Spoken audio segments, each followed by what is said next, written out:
ನಮಸ್ಕಾರ ವೀಕ್ಷಕರೇ, ನಾನು ನಿಮ್ಮ ಲಿಖಿತ. ಇವತ್ತಿನ ವಿಡಿಯೋದಲ್ಲಿ ನಾವು ಬ್ಲ್ಯಾಕ್ ಸಿಯ ಸುತ್ತ ಯಾವ ಯಾವ ಕಂಟ್ರೀಸ್ ಬರುತ್ತೆ ಅಂತ ನಾವು ಈ ವಿಡಿಯೋದಲ್ಲಿ ತಿಳ್ಕೊಳ್ಳೋಣ. ಅದಕ್ಕೆ ಟ್ರಿಕ್ಸ್ ಬಂದು ದ ಬರ್ಗರ್. ನೋಡಿ, ಇಲ್ಲಿ ದಾಗೆ ಟಿ ಬರುತ್ತೆ, ಬರ್ಗರ್ಗೆ BURGER ಬರ್ಗರ್, ಬಟ್ ಇಲ್ಲಿ ಇ ಬರಲ್ಲ. ಬರ್ಗರ್ ಸ್ಪೆಲ್ಲಿಂಗ್ BURGR ಅಂತ. So the trick is the burger, ಅದರಲ್ಲಿ ನಾವು ಬರೀ ಟಿ ಅಂತ ಕನ್ಸಿಡರ್ ಮಾಡ್ತೀವಿ, ಅಂಡ್ ಬರ್ಗರ್ ಅಲ್ಲಿ ನಾವು BURGR ಇಷ್ಟೇ ನಾವು ಕನ್ಸಿಡರ್ ಮಾಡ್ತೀವಿ.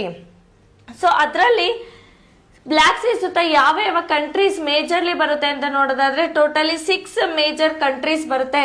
ಅದರಲ್ಲಿ ಟಿ ಅಂತ ಬಂದ್ರೆ ಟರ್ಕಿ, ಬಿ ಅಂತ ಬಂದ್ರೆ ಬಲ್ಜೇರಿಯಾ, ಯು ಅಂತ ಬಂದ್ರೆ ಯುಕ್ರೇನ್, ಆರ್ ಅಂತ ಬಂದ್ರೆ ರಷ್ಯಾ, ಜಿ ಅಂತ ಬಂದ್ರೆ ಜಾರ್ಜಿಯಾ, ಆರ್ ಅಂತ ಬಂದ್ರೆ ರೊಮಾನಿಯಾ.